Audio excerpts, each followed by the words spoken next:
Hey you guys, thank you for clicking on the video and taking the time to check me out today. Please forgive me, I am finishing my makeup. I have to go back to work soon, and yes, I know I have the puffy eyes. I've been going through some things and stress and lack of sleep and but I'm getting there. I'm getting it together. I don't know, and I guess it's just my age, you guys. What can you do about these puffy eyes? I hate it. But I'm not trying to hide anything. What you see is what you get. I'm really all about authenticity, and aging is a part of it.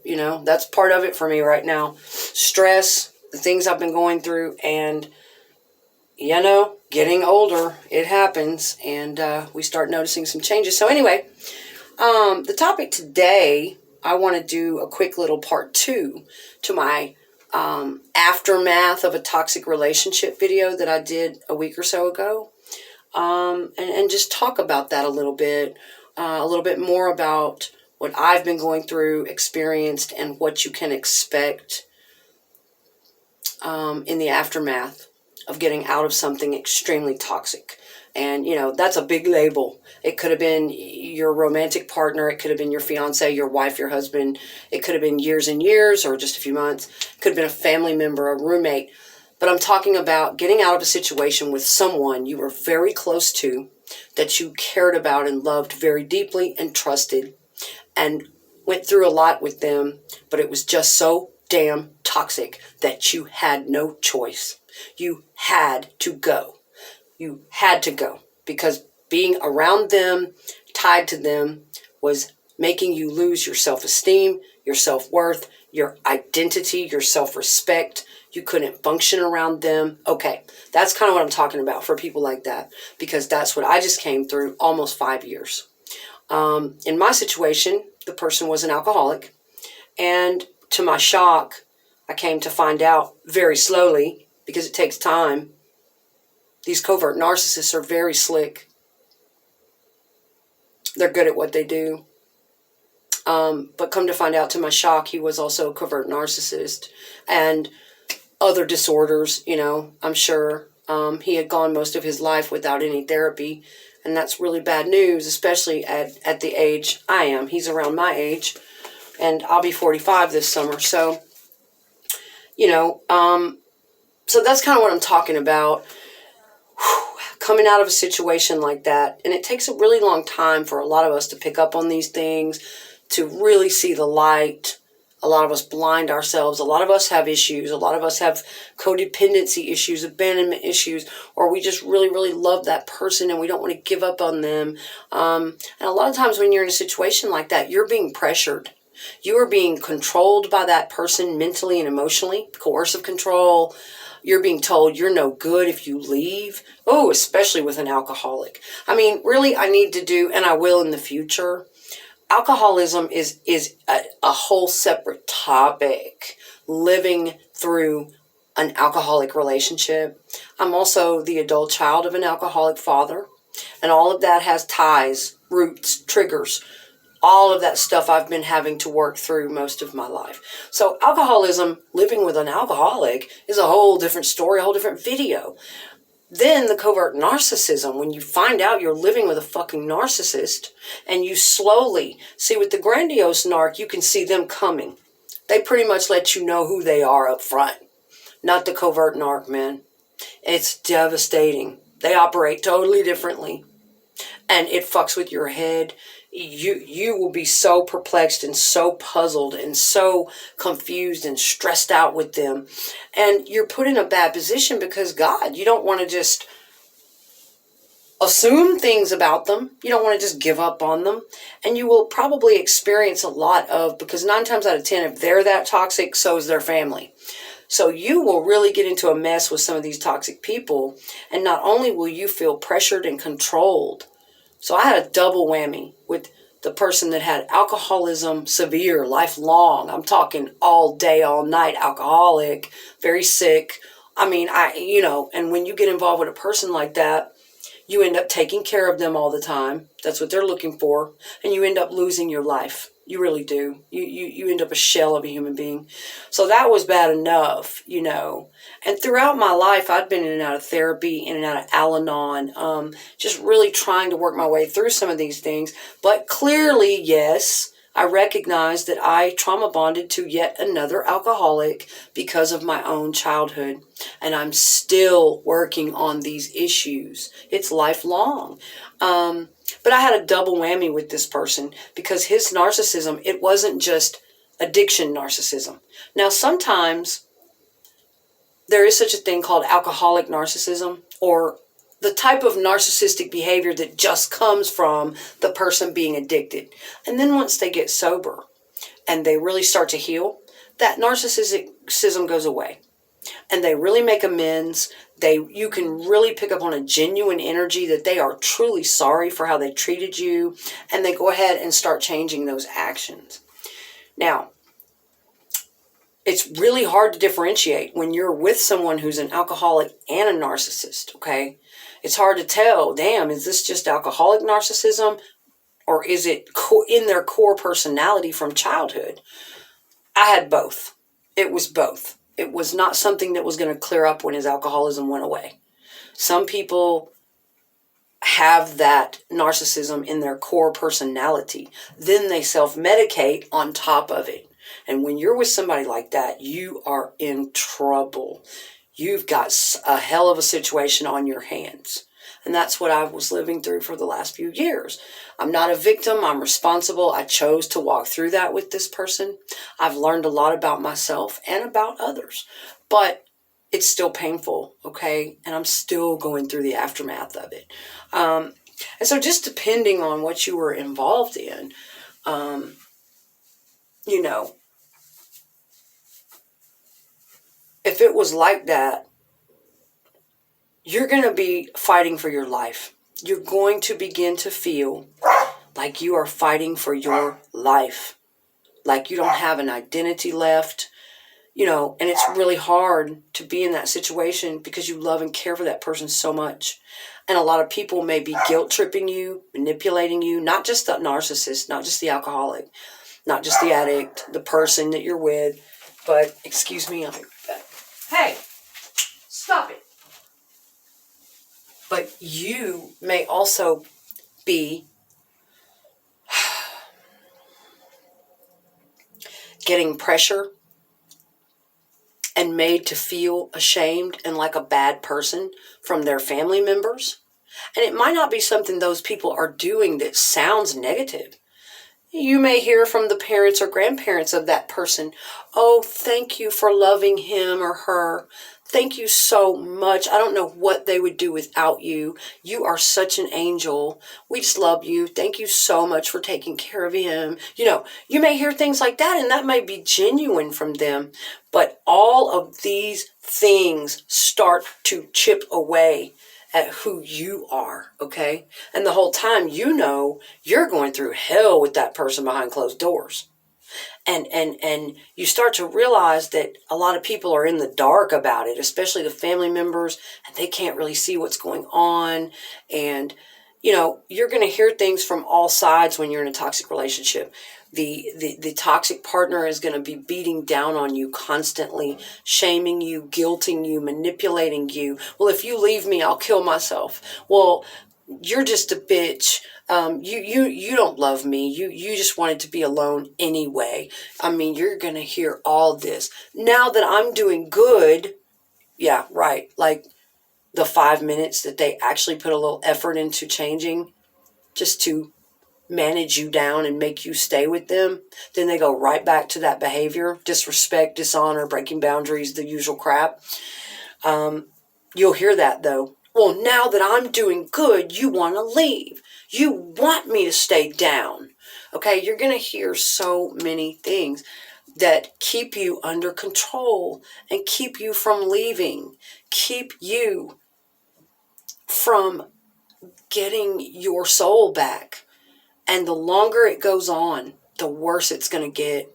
And you're going to end up an empty fucking shell. And you're going to feel like you are fighting for your life, like you don't even know who you are anymore. Okay? So you may hear it from the partner that you're having a hard time with. You've already confronted them hundreds of times. You've already tried to talk to them like an adult. You don't get responses like an adult. You get gaslighted. You get, especially with a covert narcissist, all you're ever going to get is gaslighting, blame shifting, projecting, word salad, denial, goofiness. They are checked out. They are not feeling what they've done to you and how bad you're suffering. You could beg and beg. And a lot of the times the covert narcissist is actually enjoying your distress. That's right. You'll notice the very flippant, arrogant, detached body language, the shoulder shrugging, the smirk, the duping delight. They're not feeling you. They are really not feeling you. So don't listen to what they tell you in a toxic relationship. Listen to their body language, okay? Pay attention to that. Pay attention to what they don't say. Read energy.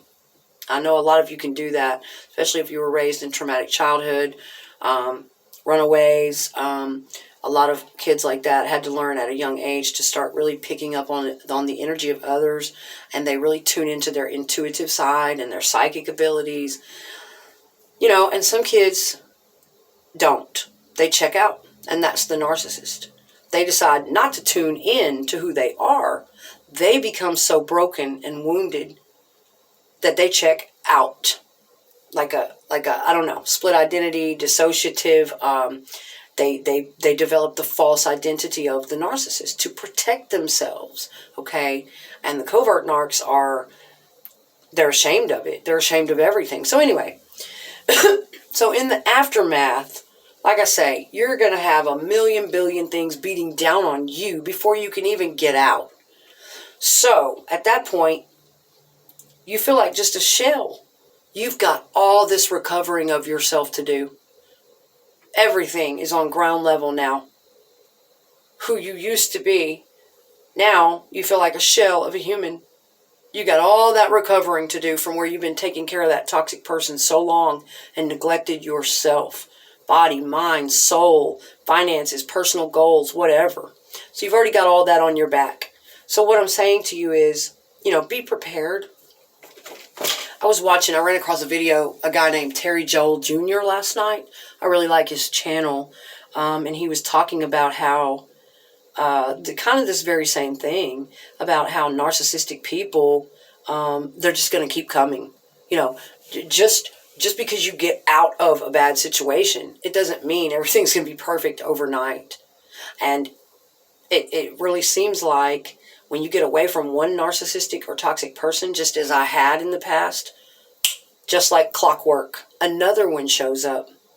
And, call me flaky if you want, but I really believe that a lot of narcissistic people have abandoned themselves on such a deep level. They've checked out. The depression, the shame, they're just not really there. Some of them since childhood, and plus they self-medicate with alcohol and different things. I believe that when a person does that too long, they open a portal. They open a portal for very, very dark entities and energies to get in. I just do. I believe that, flaky or not. And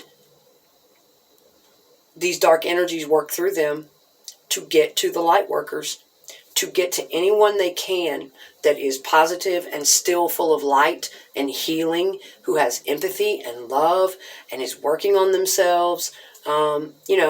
They're very attracted to that, but not for the right reasons. They're attracted to that because they want to eat it alive. A narcissist needs your energy to stay alive. They can't do what you did. They chose not to. A lot of times, we were raised in the same environment a narcissist was. We went through brutality. We went through neglect. We went through ungodly amounts of pain. The people who have awakened a bit and healed a bit and worked on that and are becoming more empathic. I guess you could call that the awakened empath or whatever. You know, a lot of times we have gone through sometimes an even more brutal childhood than the narcissist. We both had the same choice, just like Pete Sapper at Empath Uprising teaches. I love his work. The empath and the narcissist had the same choice. Back in childhood, born into darkness, born into brutality, born into whatever. Both of them. It's just that we chose to deal with that brutality and what happened to us in a different way. We chose not to abandon ourselves, okay? Now, hey, I'm not saying I was a perfect kid. I was a little shit. I was rebellious and badass and manipulative, and I had narcissistic tendencies. I was raised by that. Years and years and years growing up. I'm not saying I was a perfect kid, but, you know, and then people could make the argument that, well, you had help. You had someone reporting this. You were running away, calling attention to it. You had intervention. You had a therapist. This other, some of these narcissists didn't. Nobody even noticed. Nobody even, that's still no fucking excuse for them to become a narcissist and stay that way. That's still no fucking excuse for them to go around using, abusing, and hurting others because of their pain. And it's a very childish mindset. A narcissistic person generally isn't very emotionally intelligent. They have a high IQ, they might be very educated, but you'll always notice a goofy, doofy, aloofness about them. There's something in that brain that is very underdeveloped, and it is still very childlike in how they cope emotionally, how they relate emotionally to other adults, okay?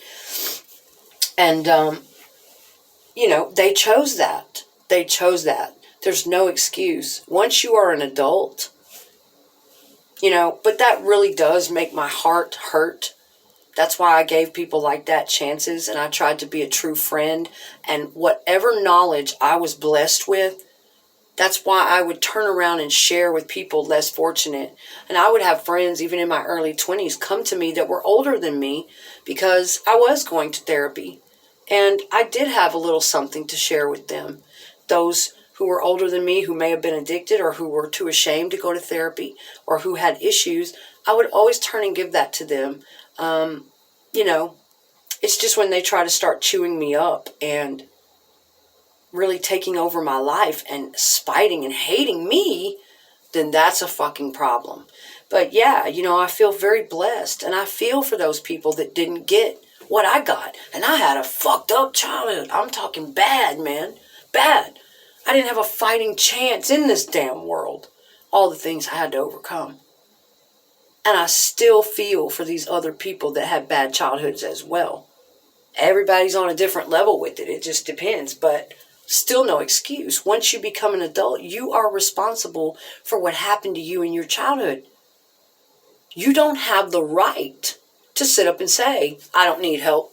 I'm not going to face it. I'll just drink. Nah, I'm not going to talk about that. I don't need to talk about that.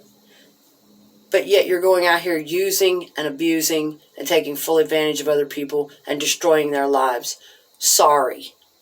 It's your responsibility. You don't have the right to just back out and say, no, I'm not going to do it. I don't have to face anything. You don't have the right to do that. If you can do that all alone in a bubble without preying on innocent women and men, without seeking to take a hostage in there with you, someone to live on their energy and enable you, if you can detach and be stubborn like that, and you don't have to face your trauma, you don't have to do the work, if you can do that all by yourself in a little bitty self-sustaining bubble where it hurts no one else, then more power to you. Other than that, if you think you're going to go out here and get in a relationship, really? You're going to go get married and have kids? What? And you haven't faced your childhood trauma? What are you thinking? Okay? You have a responsibility to face it. Period. Before you destroy innocent lives with all that trash that's inside of you. So anyway, in the aftermath, which is where I am, for me it was a process to work my way out of. I had to really do some soul digging. And it shouldn't be that hard to put ourselves first, but for some of us it is. Some of us codependent, some of us people who, childhood abuse issues, insecurities, self-esteem issues, very high levels of empathy for others to the point where we almost let them kill us. We have that much empathy, and that's what you're going to get with a narcissist. That's what I almost got. No, he was never physical with me, but it literally felt like an emotional and spiritual murder to me. That's what it felt like. That's what it feels like when a narcissist energy globs on to your life and it gets into every aspect of your life. And yes, you feel a lot of pressure from all sides, from all kinds of people, not to leave that person, yada, yada, yada. So this week, I stood up and I've been working on the stages of getting out of this for quite some time, detaching and, but I still had ties to this person and I was kind of trapped in a certain context. He had to go away to rehab for a while. And, I didn't want to do it because I was with him for years. I was always there when he came back. I was always loyal. But I knew this time, there wasn't much left of me. And I knew that this was it. This was the time. And it was very hard for me to do. But, while he was away, because I'm such a loyal person, I'm such a good friend to people, I don't want to screw anybody over. I usually tell people straight up to their face, here's what's going on, here's how I feel, here's what I'm doing. But you can't do that with a narcissist. You cannot do that with a narcissist. You will get nothing. You will get nothing. You will get gaslighted, chewed up, spit out. A lot of them, a covert narcissist, will beg you to stay. Why are you doing this to me? I didn't do anything wrong. What are you talking about? I promise I'll do better. You're going to get all that year after year after year. So a lot of times with a covert narcissist especially, unfortunately, you have to wait till they're gone. It's the only way to get away from the enmeshment, from the emotional lock, from the trap. It feels like a trap because your heart is so involved. And it's so painful for you anyway, because you love that person. You were genuine. They weren't. They don't know how to be. They're too disconnected. To them, you were just an idea, an object, to a slave. A covert narcissist wants a slave, a mother figure or a father figure. They're on a very different level, and they seem so sincere. But yes, they're going to want to keep you. It's horrifying to them to be abandoned, but they can't feel the pain that you have been under, that you've been begging them the whole time to see you, work with you, feel you. They can't feel your pain of having to leave them, that you're not leaving them because you really wanted to.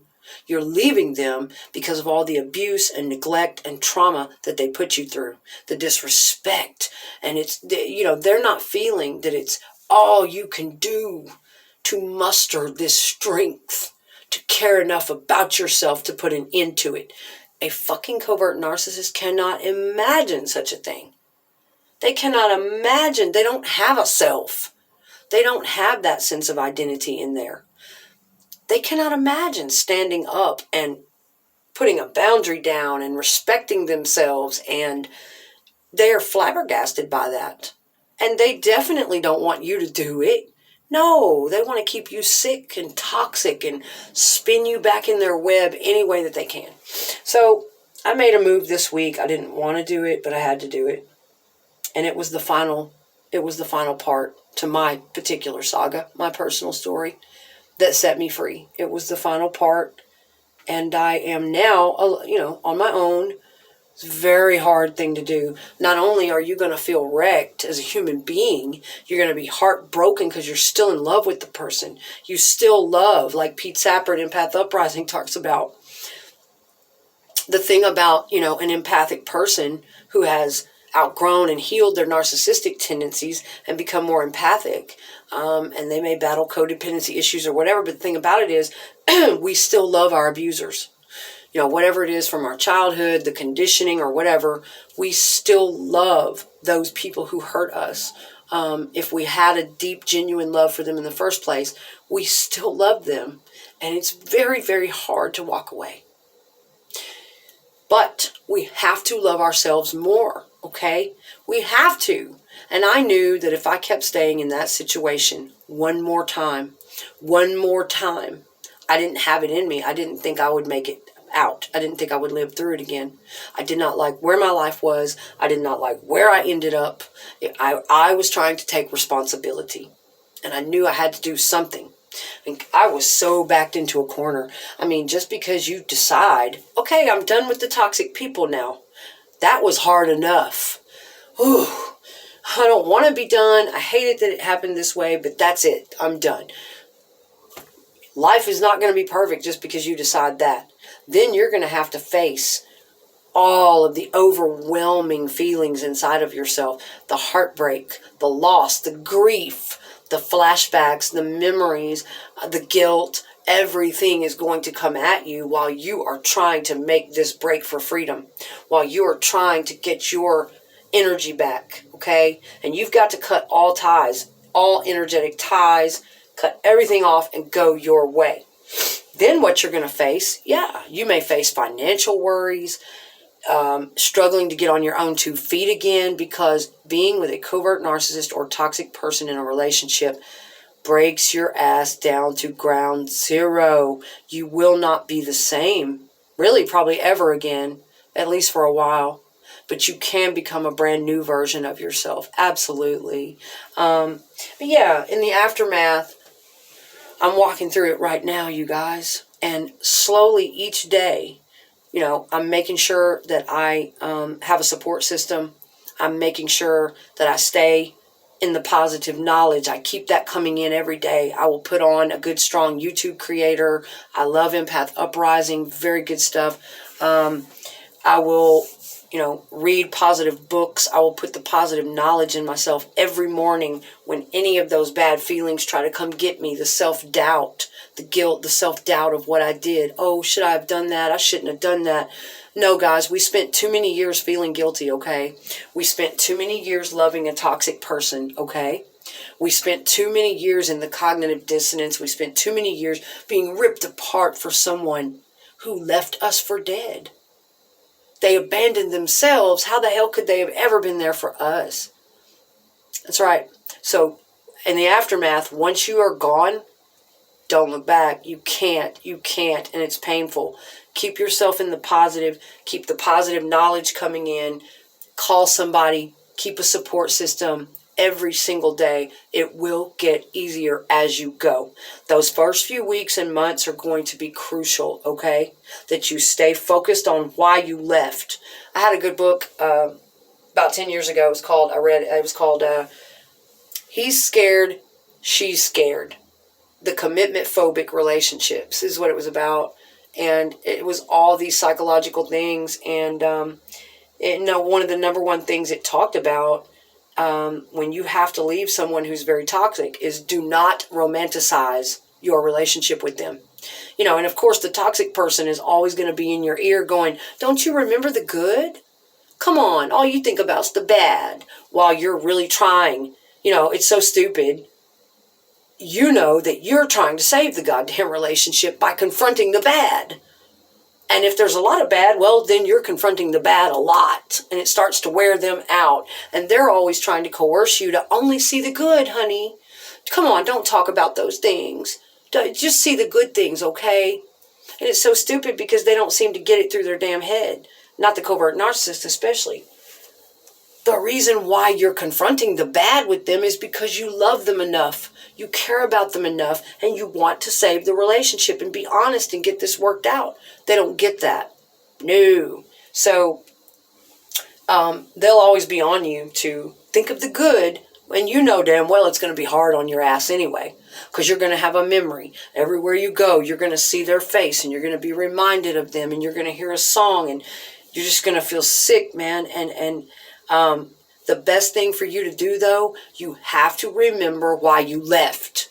Don't care what they said or say. Distance yourself from them. And when those memories come in, you have to wait. Now, I'm not saying you have to totally trash your good memories with a person. If you had some good memories with them, just like I did, everything I did with that person meant something to me. It meant something very deep to me. I enjoyed my time with him, and I was very present in those moments, but I don't feel like he was. He was either drunk or checked out, or, it was a different level. And I think people like that, like I say, I have mixed emotions about a lot of toxic people and narcissistic people because I've seen some of them change. I really have. But, I hate to bash them and beat up on them too hard because we're all human. We're all God's children. And I think that they love people to the only capacity that they know how. So it really is almost like they're handicapped. And I see it that way. I saw it. Whatever you're raised in, whether it's abuse, neglect, trauma, emotional abuse, whatever the hell it is, and you never got any learning, you never got any teaching, help, mentoring, you never got anything for that, then you're just really not going to know how. You're handicapped. He was ill-equipped to even be in a serious relationship in the first place. And it was shocking to me because I had done a lot of that work and I was really ready for that.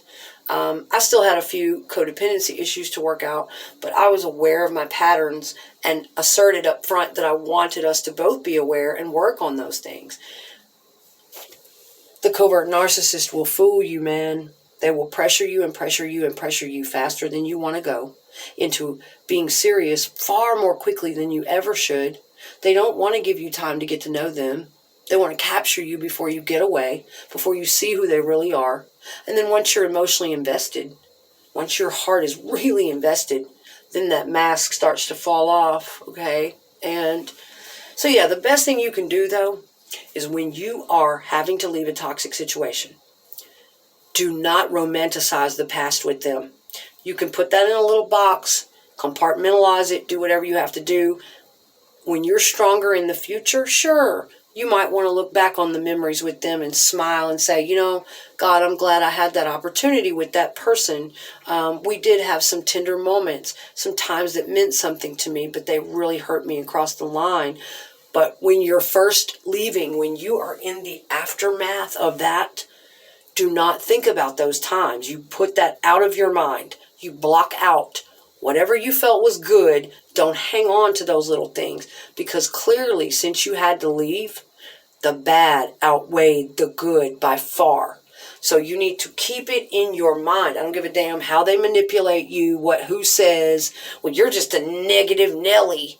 You're just a negative Nancy. What a bummer you are. All you do is think about bad of people. You only see the worst in people. Fuck that manipulative stuff. That's a manipulation. It is to control you and manage you down. No, when you're first leaving someone and you know you have to do it, and you know it's hard for you, man, you know it's killing you, you do not focus and obsess on the good, how much you love them, how this was so good and that was so good and now somebody else is going to be with them and blah, blah, blah. Block that out. You block that out. In the aftermath, you focus on you.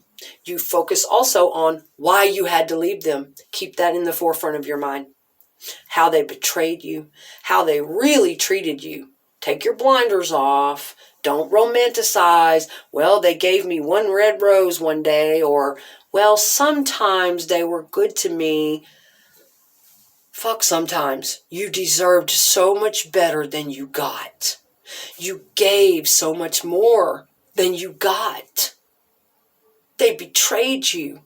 They lied to you from day one about who they were and what their intentions were.